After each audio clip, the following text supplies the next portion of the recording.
एक छोटा सा नगर था। उस नगर में एक बूढ़ी औरत निर्मला अपने बेटे कालू के साथ रहती थी। कालू दिन भर खेतों में काम करता, तब जाकर घर चलता था।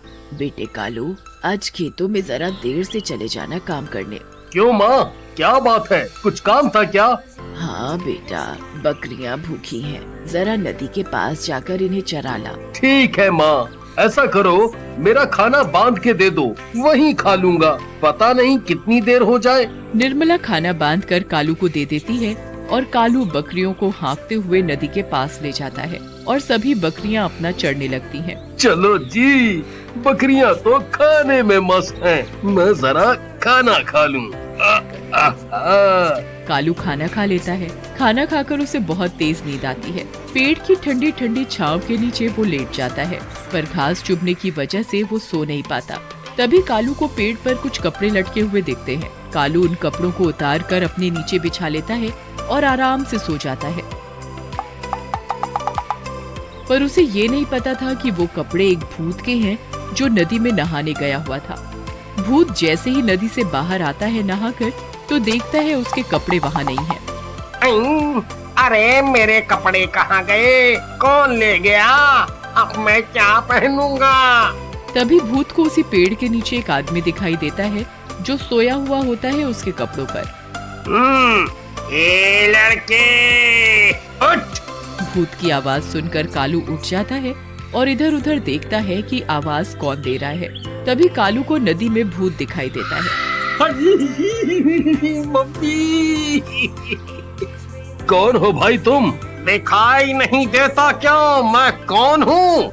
आंखों से अंधे हो क्या? मैं भूत हूँ। तुम भूत हो? कहाँ से भूत हो भाई तुम?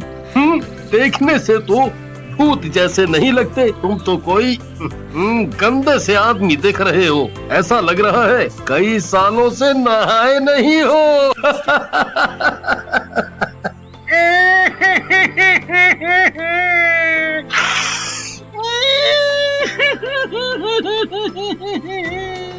हाँ, मैं सच में भूत हूँ। अब मैं भूत जैसा नहीं दिखता तो मैं क्या करूँ? अच्छा, मान लिया तुम भूत हो, पर यहाँ आए कैसे? मैं यहाँ नहीं रहता। हम भूतों की भी एक दुनिया है। मैं तो अपने रास्ते से ही उड़कर जा रहा था इस नदी के ऊपर से। नदी दिखी तो सोचा ठंडा ठंडा साफ पानी है, नहा लूं। मैंने अपने कपड़े उतार कर पेड़ पर रख दिए थे और नहाने चला गया था। जिन कपड़ों पर तुम सोए हुए थे वो मेरी लंगोट है। तुम मेरी लंगोट दोगे तो मैं नदी से बाहर निकल पाऊंगा। अगर मैंने तुम्हारी लंगोट दे दी तो तुम नदी से बाहर आ जाओगे। और बाहर आते ही तुम मुझे खा जाओगे, फिर मेरी सारी बकरियों को भी खा जाओगे। नहीं नहीं, मैं तुम्हें और तुम्हारी बकरियों को नहीं खाऊंगा। मैं कैसे मान लूं कि तुम नहीं खाओगे? तुम भूतों का क्या भरोसा? अरे भाई, मैं शाकाहारी भूत हूँ, तो भला मैं तुम्हें कैसे खा सकता हूँ? अगर मैंने अब इसे इसकी लंगोट दे दी तो ये भूत अपनी लंगोट लेकर चला जाएगा। मैं सोच रहा हूँ क्यों ना मैं इसकी लंगोट ना देकर इससे अपना काम निकालूं। ये भूत लंगोट के बदले मेरे सारे काम कर सकता है। भूत भाई देख, तेरी लंगोट तो मैं तब दूंगा जब तुम मेरे सारे काम करोगे। ठीक है, मैं तुम्हारे सारे काम कर दूंगा, पर तुम मुझे बाहर तो आने दो। कालू भूत को उसकी लंगोट तो नहीं देता, उसके लिए घर जाकर अपने कपड़े ले आता है और उसे अपने कपड़े पहना देता है। ए भूत, जब तक मेरे सारे काम नहीं होते तब तक तुम यही कपड़े पहनोगे। फिर मुझे तुम छोड़ दोगे ना? हाँ, छोड़ दूंगा। फिर कालू भूत को अपने कपड़े पहनाकर अपने साथ अपने घर ले जाता है। भूत, भाग बेटा, यह हमें खा जाएगा। नहीं माँ, डरो मत, ये हमें नहीं खाएगा और ये भूत मेरा दोस्त है। भूत भी कभी किसी का दोस्त होता है क्या? तू पागल तो नहीं हो गया? कालू अपनी माँ के कान में जाकर सब बता देता है। बेटा, तू इसे घर तो ले आया है, पर इसे लाकर कोई मुसीबत खड़ी मत कर देना। और गांव वालों का क्या? माँ, तुम चिंता ना करो, मैं सब संभाल लूंगा। अगले दिन कालू भूत को खेतों में ले जाता है। ओ भूत, आज तुझे इस खेत में हल चलाना है। रात होने से पहले ये काम खत्म हो जाना चाहिए। चल अब शुरू हो जा, चल। ओ, ठीक है भाई, चलाता हूँ हल। कालू वहाँ एक पेड़ के ऊपर जाकर बैठ जाता है और उस भूत पर नजर रखता है। अब हो गया ना काम। लाओ, दे दो मेरी लंगोट। नहीं नहीं, तुम्हें लंगोट नहीं मिल सकती। अभी मैं तुमसे और काम कराऊंगा। अभी तुम नहीं जा सकते। भूत जोर जोर से रोने लगता है।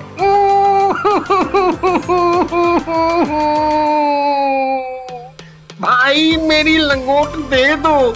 अगर मेरे भूत भाइयों को पता चला कि मेरी लंगोट एक साधारण आदमी ने ले ली है और वो मुझे इसके बदले काम करा रहा है, तो मेरी बड़ी बदनामी होगी। ओहो, तू रोता बहुत है। अच्छा ये बता, भूख लगी है? खाना खाया? हाँ खाऊंगा ना, बहुत जोरों से भूख लगी है। कालू अपने साथ जो खाना लाया था दोनों मिलकर उसे खाते हैं, पर भूत तो सालों से भूखा था। इतने दिनों बाद खाना देखा तो जल्दी जल्दी सारा खाना चट कर गया और कालू भूत का मुंह देखता ही रह गया। खाना खाकर दोनों घर चले जाते हैं।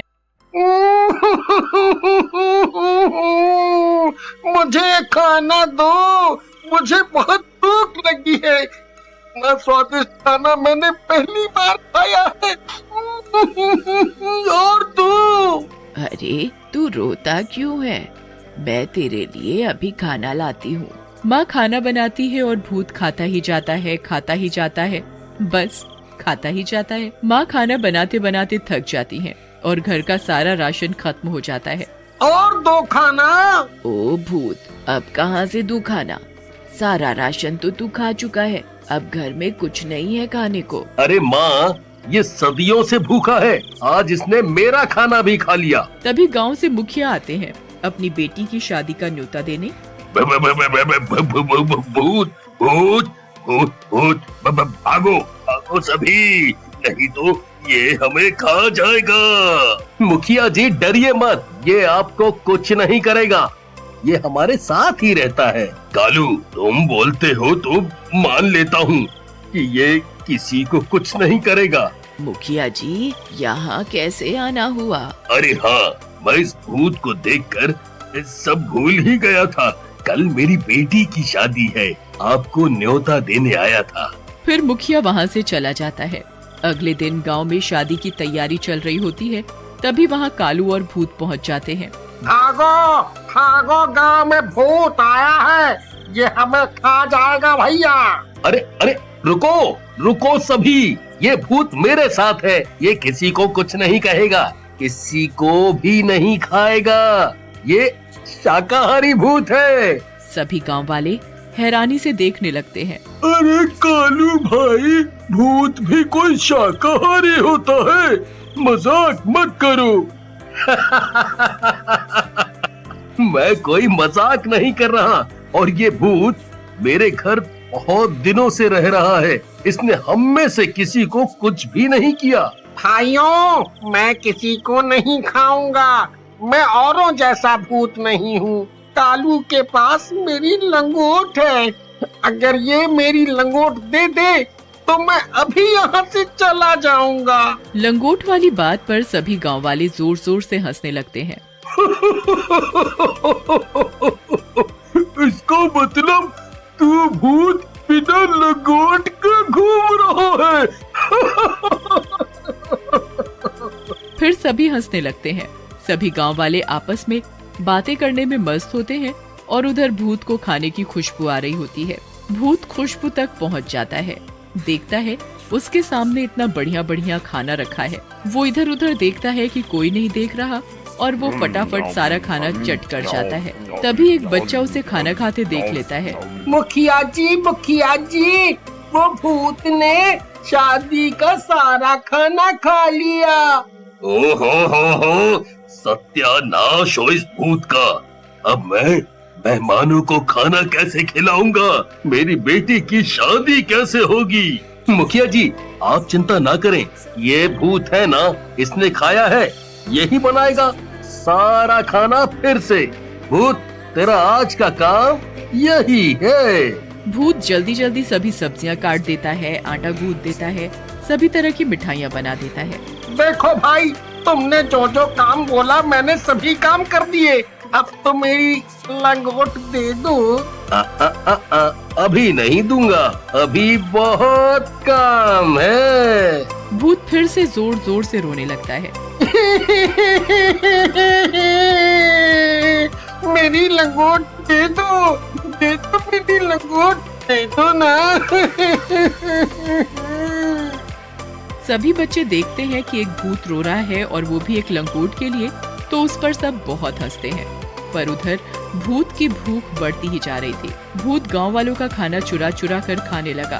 ओ भूत सत्यानाश हो तेरा, सारा खाना खा गया चुरा कर।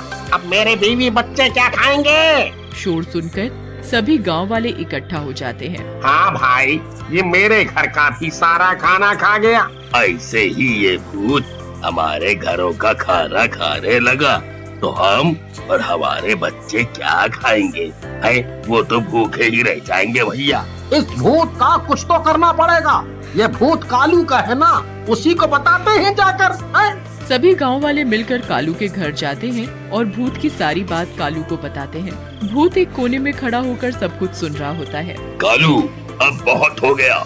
इस भूत ने पूरे गांव वालों को दुखी कर रखा है। सभी के घरों का ये भूत रोज रोज खाना खा जाता है। पूरे गांव का अनाज ये खा चुका है।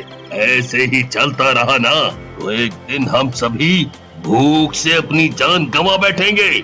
मुझे भूख लगी थी, इसलिए मैंने खाना खा लिया।